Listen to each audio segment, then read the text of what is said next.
సంతోషంగా అందరూ సంతోషంగా రెండు చేతుల పైకి ఎత్తి ప్రభు నామాన్ని మహిమపరుద్దాం. హల్లెలూయా హల్లెలూయా. దేవుడు మీ అందరిని కూడా దీవించి ఆశీర్వదించును గాక. అదే విధంగా జ్ఞాపకం చేసుకోండి, ఈ శుక్రవారం ఆన్లైన్ వాక్య భాగంలో సంఘం అనగా ఏమిటి, అందులో 4 విషయాలు మీకు తెలియపరిచినట్లుగా నా విజ్ఞాపనం. 1, సంఘం పరిశుద్ధముగా ఉండాలి. 2, యేసుక్రీస్తులో పిలువబడాలి, క్రీస్తులో పిలువబడాలి. ఆ ప్రాచీన సాతాను స్వభావాన్ని విడిచిపెట్టాలి. అంధకారంలో నుండి వెలుగులోనికి నడిపింపబడాలి సంఘం. ప్రేమదేవుని బిడ్డలారా, ఆల్రెడీ సంఘం ఒకప్పుడు బంధకాలతో ఉన్నప్పుడు యేసుక్రీస్తు ద్వారా ఆ బంధకాల నుండి, లేకపోతే ఆ సమస్యల నుండి, ఆ వేదన నుండి విడిపించబడ్డారు.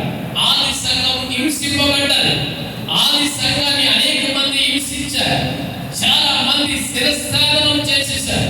అనేక మంది ప్రాణాలు కోల్పోయారు. ఎప్పుడైనా అంటే ఆది సంఘము కొరకు. ప్రియమైన బిడ్డలారా, కాబట్టి ఆ బంధకాల నుండి, సాతాని ఆ బంధకాల నుండి యేసుక్రీస్తు ప్రభుల వారు శిలువ రక్తము ద్వారా విడువబడింది. ప్రియమైన బిడ్డలారా, కాబట్టి విడువబడిన మనలను మనం పరిశుద్ధములుగా జీవించాలని ప్రభు పేరిట మనం చేస్తూ ఉన్నారు. 2వది, ప్రియమైన సంఘం అనగా క్రీస్తు సంఘము. యేసుక్రీస్తు సంఘంలో ఉండాలి. యేసు ప్రభువుని మహిమపరచాలి, మనుషులకు కాదు. ప్రియమైన బిడ్డలారా, సంఘమంతా ఏక స్వరముతో దేవుని మహిమపరిచేదిగా ఉండాలి. సంఘమంతా ఏక స్వరముతో ప్రభువుని ఘనపరిచేదిగా ఉండాలి. అలా మనం ప్రభువుని మహిమపరచాలి. ఎక్కడ ఇద్దరు ముగ్గురు ఆయన నామాన్ని కూడుకుంటారో వారి మధ్యన నేనున్నానని ప్రభు చెబుతూ ఉన్నాడు. కాబట్టి మన మధ్యన ప్రభు ఉన్నాడు. ప్రభువుకి మందితో సంబంధం లేదు. ప్రభువుకి ఎంతమంది వేల మంది ఉంటేనే వస్తారని ఎక్కడ చెప్పలేదు. ఎక్కడ ఇద్దరు ముగ్గురు ఉంటే అక్కడ 4వ వ్యక్తిగా ప్రభు ఉంటాడు. కాబట్టి మన హృదయము ప్రభు వైపు చూడాలి. మన హృదయము ప్రభువుని మహిమపరచాలి. ప్రియమైన బిడ్డలారా, అన్న సిలోహు మందిరానికి వెళ్ళి తన ఆత్మను, తన హృదయాన్ని కుమ్మరించిందట. అన్న సిలోహు మందిరానికి వెళ్ళి తన హృదయాన్ని కుమ్మరించింది అని ఏలియాతో చెప్పింది. అయ్యా, నేను ఏ మద్యము తాగలేదు, ఏమి నేను పుచ్చుకోలేదు, నా ఆత్మను దేవుని సన్నిధిలో కుమ్మరిస్తూ ఉన్నానని చెప్తూ ఉన్నది. ప్రియమైన బిడ్డలారా, ఏ కుమ్మరించిందట? ఆత్మను కుమ్మరించింది. 1 సమూయేలు గ్రంథం 1వ అధ్యాయం 15వ వచనంలో రాయబడిన రీతిగా దేవుని సన్నిధిలో మన ఆత్మను కుమ్మరించాలి. సంఘము ఎలా ఉండాలి అంటే దేవుని సన్నిధిలో ఆత్మను కుమ్మరించే వారిగా ఉండాలి. మనుషుల వైపు కాదు, మనుషుల వైపు మనం చూసేవారిగా కాదు, దేవుని మహిమపరిచే వారిగా ఉండాలని ప్రభు పేరిట మనం చేస్తూ ఉన్నాం. ప్రియమైన బిడ్డలారా, మత్తయి సువార్త 16వ అధ్యాయము 18వ వచనాన్ని ఒకసారి చదువుదాం. మత్తయి సువార్త 16వ అధ్యాయం 18వ వచనం. మరియు నీవు పేతురు, నీ బండ మీద నా సంఘమును కట్టుదును, పాతాళలోపు ద్వారములు దాని ఎదుట ఆ నిలువనేరవని నేను నీతో చెప్పుచున్నాను. నేను నీతో చెప్పుచున్నాను. ఏం నిలువనేరవంట? పాతాళం యొక్క ద్వారం మన మధ్య నిలువనేరు. మనం సంఘములో చేర్చబడ్డాం. ఎప్పుడైతే సంఘములో చేర్చబడ్డామో క్రీస్తు వారమయ్యాం. సాతాను యొక్క ఆలోచనలు కానీ, సాతాను యొక్క తలంపులు కానీ, సాతాను యొక్క ఆ హృదయం కానీ మనలో ఉండకూడదు. ప్రియులు, మరి ఏముండాలి? దేవుని మాటలు ఉండాలి. దేవుని స్తుతించేదిగా ఉండాలి. నీ నోట ఎవరి మాటలు ఉండాలి? దేవుని మాటలు ఉండాలి. మరి మనం ఏం చేస్తున్నామయ్యా అంటే కొన్నిసార్లు మన నోట వ్యర్థమైన మాటలు ఉపయోగిస్తూ ఉంటాం. మన పిల్లలను తిట్టినప్పుడు కూడా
చేస్తూ ఉన్నాడు ప్రియమైన దేవుని బిడ్డలారా.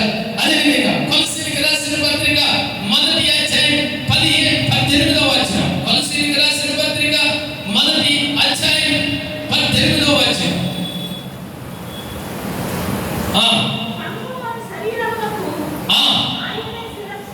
సంగమను శరీరమునకు ఆయనే శిరస్సు. ఆయన అన్నిటిలో ప్రాముఖ్యత కలుగు నిమిత్తము ఆయన ఆది అయ్యుండి ముదిరిలో నుండి లేచుటలో ఆది సంపూర్ణుడైన ప్రియమైన దేవుని బిడ్డలారా, సంఘము శరీరముగా పోల్చబడింది. శరీరములో అనేక అవయవాలు ఉన్నాయి ప్రియమైన దేవుని బిడ్డలారా.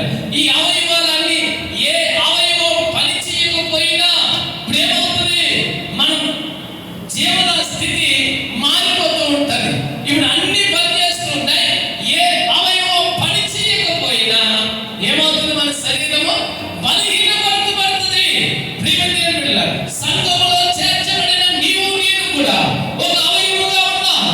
ఏ ఒక్కడు మనం పాప ఆలోచనలో గాని, పాప తలంపులలో గాని, పాప హృదయంలో గాని ప్రభు సన్నిధిలోకి వస్తే ఏమైపోతుంది అంటే సంఘము అవయవాలను కోల్పోతూ ఉన్నది. ప్రియమైన దేవుని బిడ్డలారా, తన జీవన శైలిని కోల్పోతుంది. దేవుడు ఆ ఉనికిని కోల్పోతూ ఉన్నది. మనం పాపం చేస్తున్నాం కానీ బాగానే ఉంటుంది.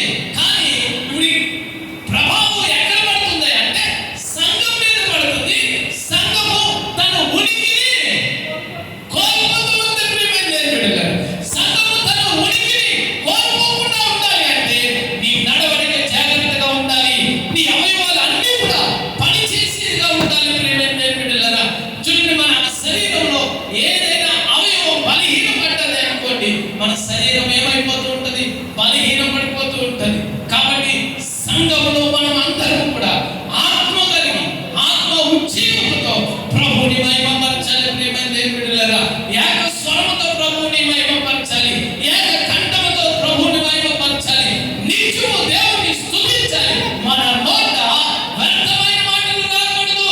నువ్వు సంఘములో చేర్చబడిన నాటి నుండి ఎప్పుడు చేర్చబడ్డాం? ఎప్పుడైతే యేసుక్రీస్తు ప్రభువు వారిని సొంత రక్షకుడిగా అంగీకరించామో అప్పుడే సంఘములో చేర్చబడ్డాం. ప్రియమైన దేవుని బిడ్డలారా, ఆ సంఘానికి అనుకూలమైన జీవితాన్ని సంఘం అనగా క్రీస్తు, ఆ క్రీస్తుకు అనుకూలముగా మనం జీవించాలని ప్రభు పేరిట మనం చేస్తూ ఉన్నారు. ప్రియమైన దేవుని బిడ్డలారా, ఎఫెసీయులకు రాసిన పత్రిక మొదటి అధ్యాయం 22వ వచనం. ఎఫెసీయులకు రాసిన పత్రిక మొదటి అధ్యాయం 22వ వచనం. మరియు సమస్తమును ఆయన పాదముల కింద ఉండెను. సమస్తములపైన ఆయన సంఘములకు శిరస్సుగా సమస్తము కూడా ప్రియమైన దేవుని బిడ్డలారా, ఆయన శిరస్సుగా ఉన్నాడు.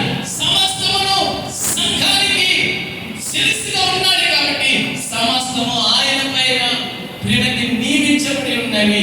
మనం ఆయన వైపే చూడాలి, మనుషుల వైపు కాదు. ప్రియమైన దేవుని బిడ్డలారా, చూడండి, తల్లిదండ్రులు ఇస్తే ఏదో కొంత ఇస్తారు కానీ దేవుడు ఇస్తే ఆశీర్వాదము ప్రియమైన దేవుని బిడ్డలారా, అది చాలా అమూల్యమైనది, చాలా అమూల్యమైనది. మనుషుల ప్రేమ కొంచెమే చూపిస్తారు. మనం పాడతాం కదా, ధరలో నీ ప్రేమలన్నీయు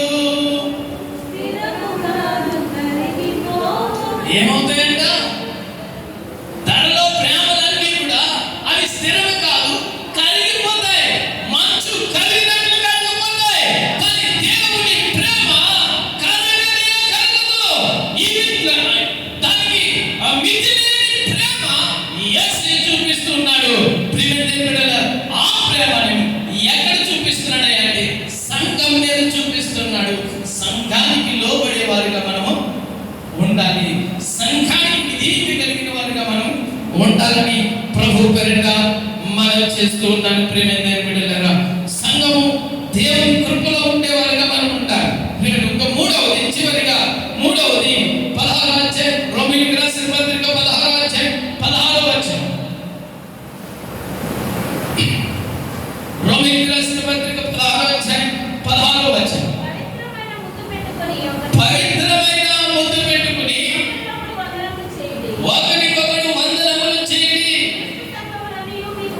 దేవునికి స్తోత్రం. ఏ ముద్దు పెట్టుకోవాలి?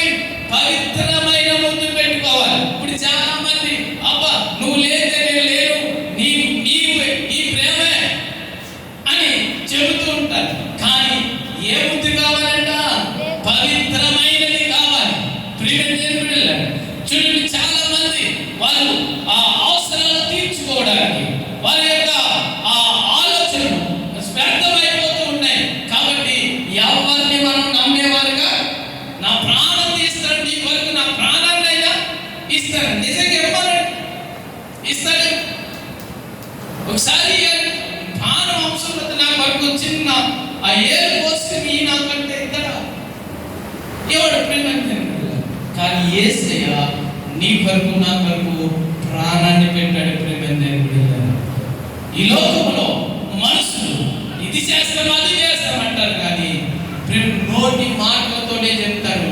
కానీ యేసయ్య క్రియాపూర్వకంగా కల్వరిగిరిలో బలియాగమయ్యి మనందరి కొరకు ఆయన మనం పొందవలసిన బాధను ఆయన భరించి మన చింత ఎంత యావత్తు ఆయన మీద వేసుకుని ఆ వేదన శోధన అన్ని ఆయన భరించి ఆయన భరించి ఆయన మీద మనందరికీ ఎటువంటి బాధ లేకుండా వేదన శోధన అంతా కూడా ప్రభువైన యేసుక్రీస్తు అనుభవించాడు. కాబట్టి మనం సంఘంలో ఉన్నప్పుడు సంఘానికి విధేయత కలిగిన వారుగా ఉండాలని ప్రభు పేరిట మనం చేసిన 3 విషయాలు చెప్పారు. ప్రేమ సంఘము క్రీస్తుది, సంఘము శరీరమునకు ఆయన శిరస్సుగా ఉన్నాడు, సమస్త సంఘముల పైన ఆయన శిరస్సుగా ఉన్నాడు. ఒక సంఘానికి కాదు, మన సంఘానికి కాదు, యూనివర్సల్ సంఘానికి ఆయన శిరస్సు. ప్రియమైన సంఘము వధువుగా ఉన్నది, ఆయన వరుడిగా ఉన్నాడు. ప్రియమైన మన అందరినీ కూడా ఆ వధువుగా తీసుకుని వెళ్ళడానికి రానైపోతూ ఉన్నాడు. ఆయన రాకడి కొరకు మనం ఎదురు చూచేవారిగా ఉండాలని ప్రభు పేరిట మనం చేస్తూ ఉంటాడు.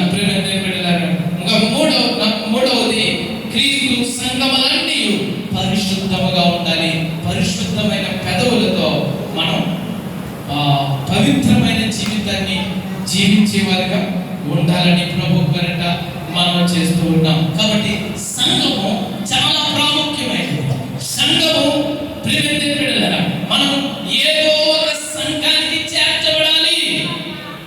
ప్రియమైన ఆన్లైన్లో గొప్పగా ప్రసంగాలు చేసినప్పటికీ కూడా ఆన్లైన్లో చూస్తే ఆన్లైన్ సంఘాలు ఎంతబడవు, టీవీలు ఎంతబడవు. ప్రియమైన సమూహముగా కూడికి ఎవరైతే వారి ఆత్మను కుమ్మరిస్తారో దేవుని సన్నిధిలో వారు మాత్రమే ఎత్తబడతారు.